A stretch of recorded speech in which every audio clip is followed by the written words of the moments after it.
What's up, YouTube? I just want to do a quick updated review, an actual review of a knife that I got a while back. I did post a first impression type video about it because I had just gotten it, and I really only used it to cut up boxes. I've since used this thing for infinitely more purposes, including like processing wood to processing food to just everything that you can use a knife for. Essentially, I've used it. It is my favorite knife. It comes from a company called Swarovski Workshop. Svarogych.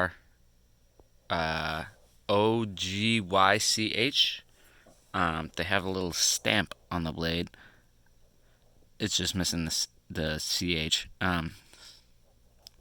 They specialize in woodworking stuff. So when you go to their website, you'll see a lot of like woodworking hand tools, stuff like that. But they also offer a huge variety of knives, a huge variety of axes, huge variety of different sized woodworking tools.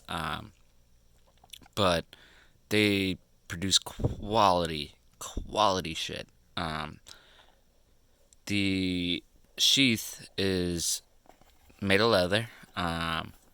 It's thick leather. It's not thin, dinky leather. It's got a drain hole. You can see the light through there.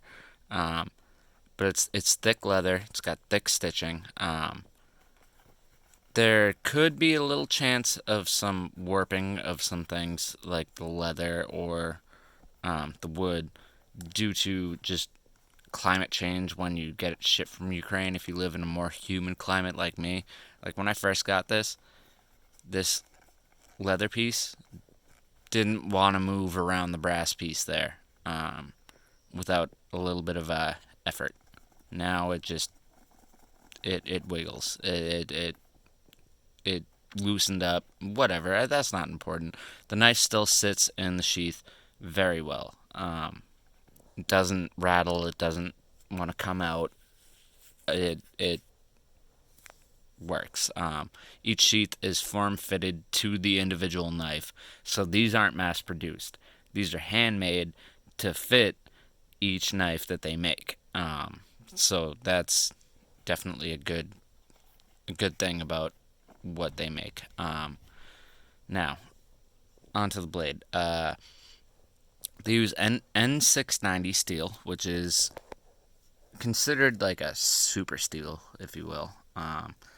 It's a more brittle kind of steel that holds an edge like a fucking psychopath.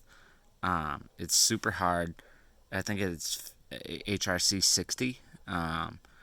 This thing holds an edge like nothing else that I've ever owned. I cut up 30, 40 boxes after getting it fresh out the box, came shaving sharp. Cut up 30, 40 boxes from like a move, and it stayed shaving sharp. It didn't dull out at all. Uh, this thing only ever dulled out once, where I had to sharpen it and really sharpen it, which was when my buddy, while we were camping, he decided to cut up some food on a iron skillet. Um, so that dulled out the edge a little bit. So I had to rework it. You can kind of see the mirror polish on the edge from where I did that. When you get it, it has a little micro bevel on the edge, which is super negligible. Like it's not like a pronounced secondary bevel. It's very very subtle. Comes with the hammer forge scale kind of finish. The woodworking on it is fucking fantastic. I mean, it's an unknown type of wood. I have no idea. But a lot of their stuff comes with like these hand carved like designs on them that just make it look very beautiful. This one has a lanyard hole. The tang comes about until here, and I've tested it with a magnet, so I know that for a fact. The tang is done very well. It's most of the thickness of the wood, probably 2/3 to 3/4 of the width of the blade, um, and it tapers down to a skinnier point down here. But the way that they do it, they hammer it in, but before they hammer it in, they notch the tang so that it's got more grip. It works very well. They definitely weren't idiots about doing hidden tangs, and not all their stuff is hidden tangs. They have a lot of full tang, totally full tang stuff. They have a lot of peened tangs, but it's not a concern of mine at all. As for the stability of the tang, I guess. But the carvings are done very well. Um, it does have the lanyard hole there. You can kind of see the wood kind of feathering a little bit inside there from when they drilled it. That's a little bit. That's the only unfinished part of the blade, is just the lanyard hole where they have wood feathering out. That's the only unfinished part. The brass bolster piece, they hammered it so that it's got a little bit of a texture there. Looks a little bit more rustic. When I first got this, there was no transition from the brass to the wood. It was totally flat from one piece to another. Now, because of weather change and climate differences between here and Ukraine, there is a little bit of a lip at the wood, but it's not anything that matters. The spine was not a 90-degree angle, so fire steel shit like that wouldn't work with one of these knives fresh out the box. I did spend about 5 to 10 minutes on a stone with the spine, and I got about an inch up the blade is 90 degrees. So that will that will strike fire steel now. Prior to that, it wouldn't. So, I mean, this isn't supposed to be an outdoors knife. Essentially, it's supposed to be a woodworker's knife, or a hunting knife, I guess.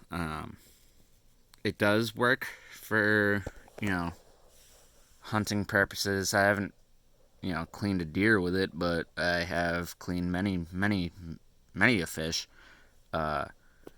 It works great in that sense. The handle is comfortable. Because of the carving, it's very grippy. There's no hot spots, nothing like that. The swell of the dragon head, this is modeled after like some Scandinavian dragon type thing. Because of that, it sits very comfortably in the hand. Like the handle shape is just perfectly comfortable. And with the lack of guard, the grippiness in this way kind of it really lends itself. But due to the shape of the dragon head, if you're doing a nice pick grip, you don't have to worry about shit when you're stabbing something, because you can just rest your thumb there, which you're not going to slip up if you're holding it in that way. The edge stays there. It doesn't get dull, really. You can do some pretty intense shit with it, and it's not really going to get dull. Otherwise, I mean, there's no complaints about this. I've gotten a couple of their blades, and they've all come in the same quality, same pristine, fucking amazing quality that this one has. Yeah, I can't recommend it enough. This knife cost about $200. If I were to get this in America, made by an American maker, I'd be looking at, $500. But this was just under the $200 ballpark. So you can't really go wrong. I mean, it is a pretty expensive knife, but for the work that's there, for the effort that's there, for the attention to detail that's there, it's beyond a bargain. I can't recommend them enough. Swarovski Workshop, or Kharkiv, Kharkiv Forge. That they do great work. And that's about all. Thanks, YouTube. Have a good one.